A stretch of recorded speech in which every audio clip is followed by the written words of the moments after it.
We're going to the Harry Potter Studios. We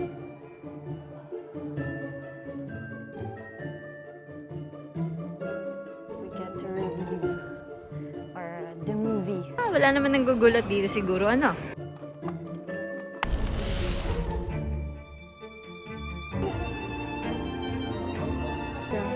Parang nakakaiyak.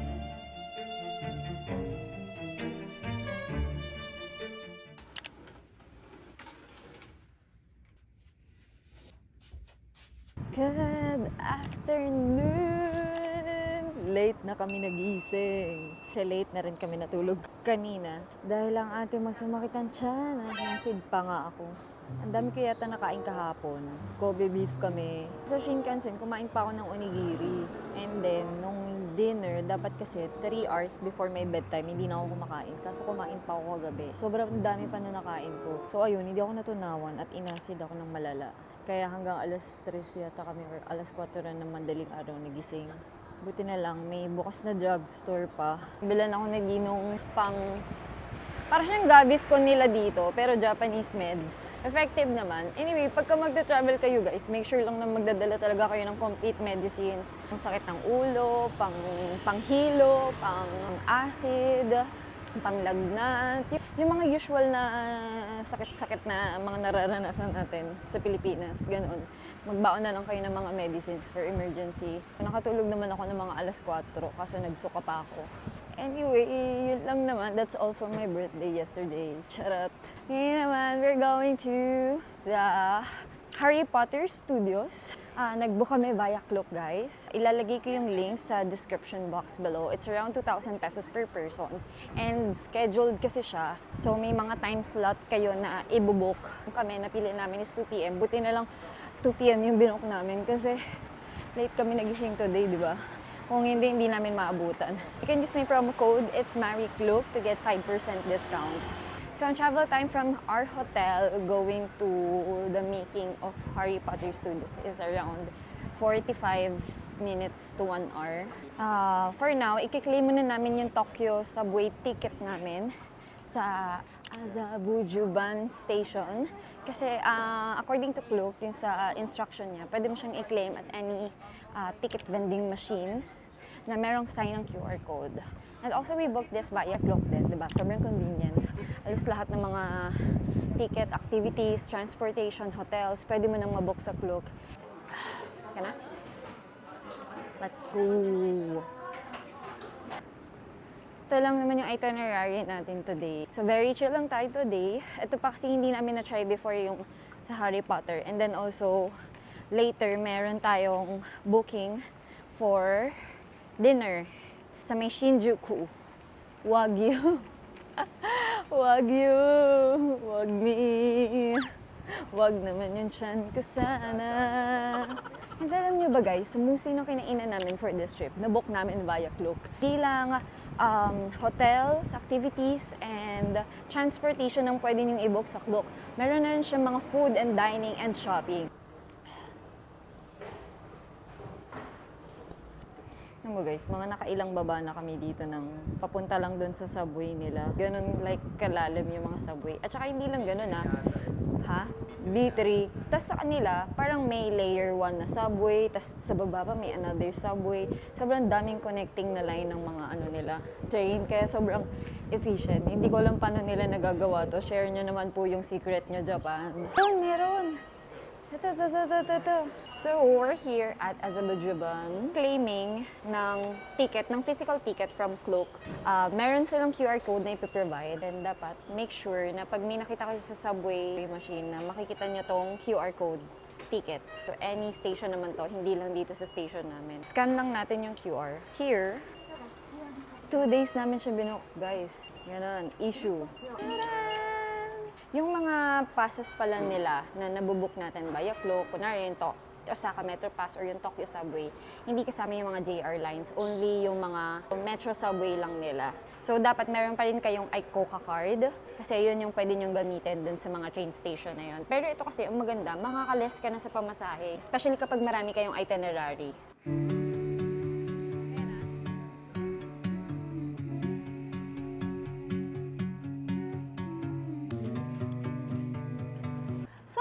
route na to? Cebu Line. Ito yung end ng station, for sure. Wow, look at the weather. It's so nice. Harry Potter! Oh!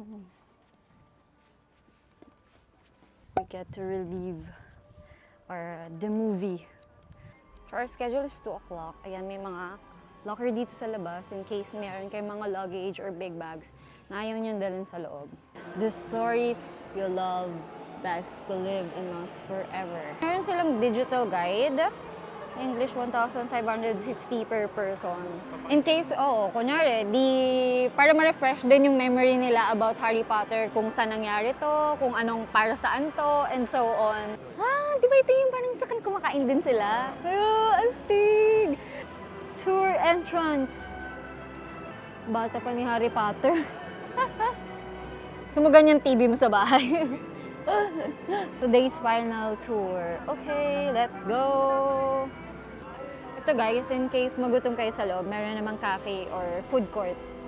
Then there's a lounge wherein you can wait. Parang bibigyan ka niya ng mga behind the scenes. Babata pa nila. Harry Potter and the Goblet of Fire. In case medyo nakakalimutan nyo na yung story, pagpasok nyo guys, merong mga clips, may mga pictures, and then kung anong scene siya, para at least ma-refresh yung memory. Grabe yung pictures niya, kasi malinaw.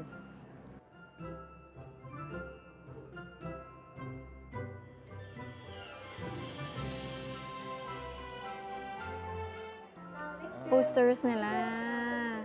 Chamber of Secrets, hindi naman gano'n yung poster talaga. Pero meron silang poster na gano'n na iba. Ayun, sa ibang billboard, gano'n. Kasi may ibang language din eh. May parang naka-ibang characters. Wow. Open entrance guys, may papascan sila sa inyo na QR code. If ever naman wala kayong internet, meron silang wifi dito sa may studio mismo. And then after that, magsascan kayo ng QR code para yung mga pictures and videos nyo dito sa may studio tour, pwede nyong i-download. また今日はご家族の大切なセットの一部です。お手を振ることは自動車中に撮影可能です。また後ほどお声掛けしますの From で、 the flooring hanggang sa mga walls. Saka yung sa mga minor details, kuwang-kuwa talaga. May pagkain din. Astig. Wow, look at the details. Imagine kung paano nila nagawa to. It takes a lot of creative minds and talent, skills, so hard work of the people behind it to make this realistic and for us to experience it. Although, yung sa guide lang, hindi namin maintindihan kasi naka-Japanese language siya. Dumbledore. Professor Snape. Hagrid, nakalimutan ko na yung pangalan. Pag nag-dim light na transfer na. Ang ganda! So the tour will take daw up to 4 hours. So akala mo maliit lang siya, pero sa totoo lang, sobrang laki niya. Tsaka ang daming pwedeng gawin and then also take photos. Diba parang it will make you understand yung kung paano siya nabuo. Parang kung paano yung steel beam sa loob. Ayun, tingnan mo sa likod. Ay, oo. Paano nila pinlano. Sobrang ano talaga ng details niya. The architecture, sa mga scene, binabagay talaga nila. Imagine paano nila nagawa in reality, no? From a book itself. Tapos mag-i-imagine lang sila kung paano nila bubuuin yung settings. Oh, yung mga pictures na nagsasalita. Mga ghost. Oh, yung stairs na nag-change. Pag umakit ba ako dyan, magbabago siya. Ha? Oo nga! Magbabago nga siya. Pero hindi ka pala pwedeng umakyat. So may mga areas guys na naka-close. Ayun! Sa station. So, ibig sabihin, punta ka dun sa station, tapos lalabas yung video mo dyan, na parang nandun ka sa picture. So, kanina guys, may in-scan kami na QR code sa entrance. Scan nyo siya dito para at least you can get to take photos dito and videos dito sa mga interactive ano nila. Tapos you can download it afterwards. Nag-post kami, akala namin picture, video pala.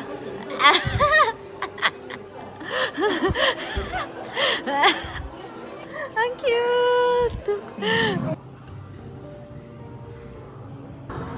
Oh, ito yung bedroom nila. Boys dormitory. Slytherin common room. Ah, may Quidditch filming. Sa arte-arte ka doon. Wow! You get to experience it. Kailangan bigay todo.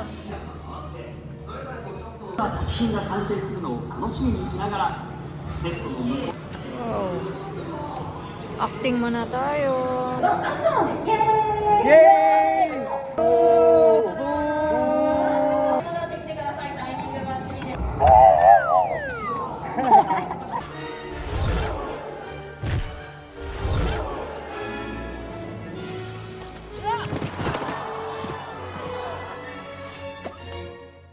He's got the snitch! Harry Potter receives 150 points for catching the snitch! Gryffindor wins! Akala ko practice pa lang. Game na pala yun. Wala pa ako masyadong energy. Charot! Great experience. Pinaglalabanan nila. Di ba namatay yung isang lalaki dito? Si Cedric. Cedric! Dumbledore's office. Imagine how expensive the set and kung gaano siya katagal i-build. Took 6 months to build the second version. Ang ganda ng mga ganitong museum kasi it makes you understand how the movie was built. Yung mga walls niya, parang cardboard na kinarve as rocks. Ang galing ha?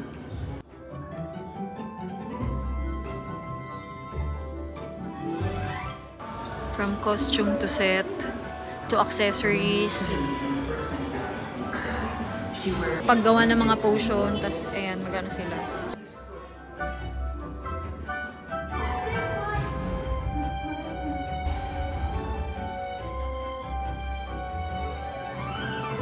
So original ano talaga siya place dati. Tas later on, siguro dahil alam na magastos or something, mahirap din i-control yung crowd eh. Gumawa na lang sila ng studio mismo. Hinulma na lang yung library. Ang ganda!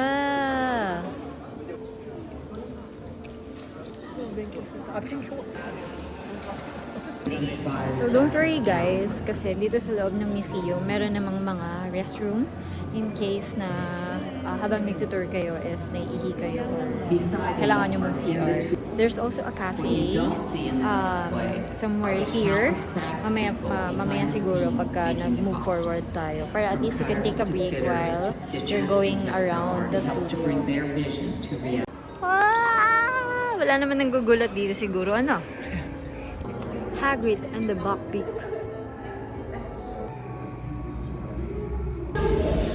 Ah, tignan mo, nag-wave siya nung wand niya. Interactive din siya. At dito ang saya kasi parang ka nagma-magic talaga. May mga visual effects. Sulit na rin yung 4,000 na, 4,000 yen.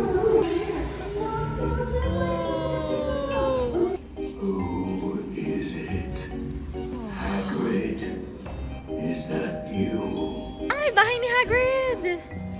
Huwag emote ka lang dyan. So we can take a break here at their cafe.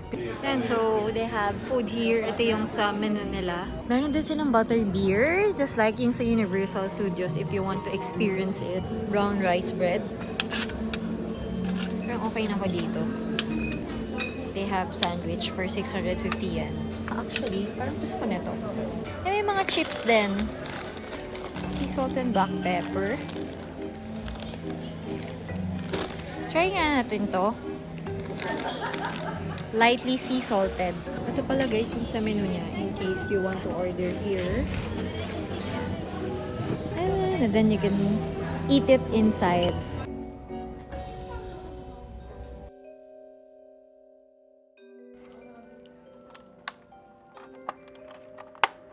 What I like more about this attraction is that they give equal credits to the actors and also to the crew or the team behind this successful film or series. Yun yung mga bagay na ni-realize ko. As a mass comm student, I know how hard it is to make a film From the script to the scene, storyline, to actually shooting it, planning the wardrobe, and a lot more. And how much more kapag ka mga ganitong klaseng film na. That's about the Warner Bros. Studios. I'm so happy that we get to experience it and to see the whole set, how they make it, the costumes, get to experience how is it being in the movie.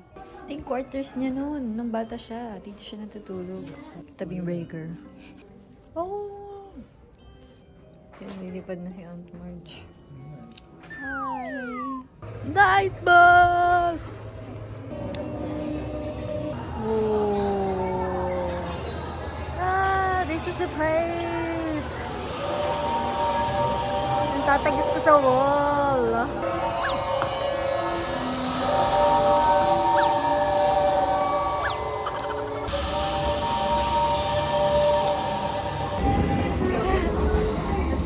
Kala mo na sa tent ka, tingnan mo may graphics pa na gano'n.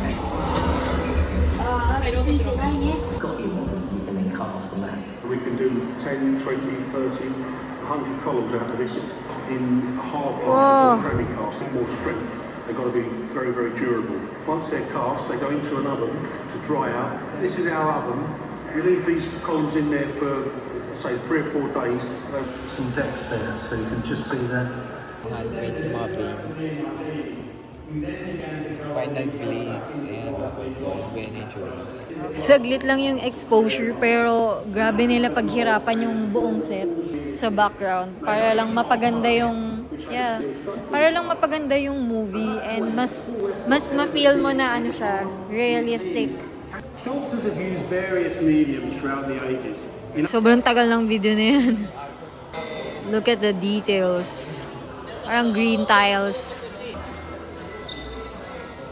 Ano siya? Tiles ba? Oh, wood. And maririnig mo na wood siya eh. Kala mo semento talaga yung tiles na ano. Mas mahal yun pagka totoong binilt mo siya na gano'n. Pero ang galing kung paano nila nagawa, no?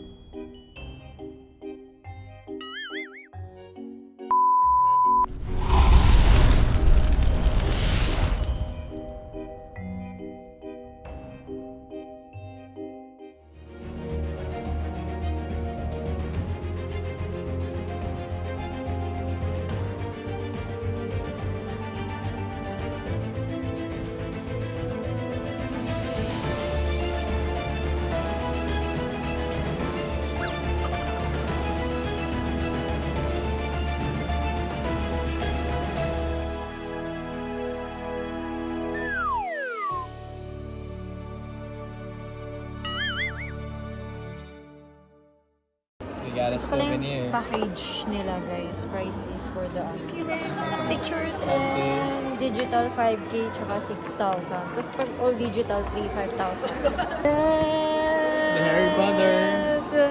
Woo! Ganda ng picture, ah. Ang saya ko pa, nasa ano na ako. Pero yung other videos naman, dun sa mga interactive na settings, libre naman.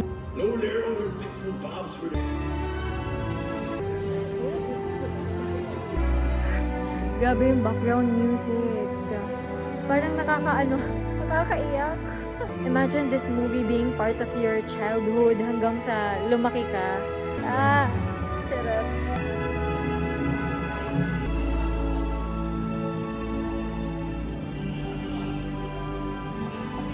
That's the end of our studio tour. Parang masarap panoorin ulit ng Harry Potter. Tapos mapapansin mo ni mga minor details tuloy ngayon. Dahil dito. Mga souvenirs. If you want to take home some items na Harry Potter themed. Another souvenir. Ang ganda ng mga items dito, B. Ang ganda ng mug, D. Cute. Paano bilhin natin? Snacks. 3 pieces. Okay. Look at this. Quality items and mas maraming selection dito sa Warner Bros. Studios compared dun sa Universal Studios na Harry Potter. In case magbi-visit kayo both, kung gusto nyong bumili ng mga souvenirs, baka mas marami kayong makita dito. Ang cute naman nung bag. Wow. Pwede nyo rin i-personalize yung robe for 13,000 yen. Gusto niyo lagyan ng name nyo or something. Ayan, dito mo siya papapersonalize if you want. Just show your ticket to the staff. Bongga! Ay, may mga ano din. Goodies, chocolates, mga sweets, mug. Gryffindor! Ang ganda ng mga mug nila, in fairness. 2,000 yen? Parang pwede na. Ito may mga ano pasalubong. Cute! Look at that! Ay, ang ganda ng sweater! Haki, sobrang daming selection dito. Pati pa yung notebook. Oh! Personalized jersey. 6,500. Cute naman yung notebook. 3,200, naman naman. You know what I like about this place? Kasi ang wide ng selection niya ng mga souvenirs. And also, hindi rin siya ganun kamahal compared dun sa mga ibang nakikita namin na souvenir price sa ibang places.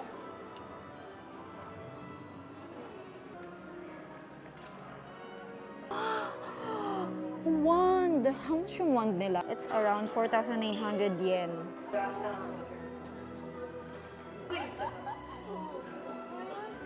Quality, oh. Oh, look at that! Kawakan mo siya para alam mo kung kanino siyang sticker. 1. Kay Ron! Sabi niya, you're not bad enough. Okay ah. Kailangan daw masama ka. Ay, hindi tayo masama. Kaya ayaw niya. Ah! Shit! Masama ako. You're evil. I'm evil. Ah! Ay, wala pala. Di. Laman na. Look at the wands. Ang daming wand. Hermione? That one though. Hermione.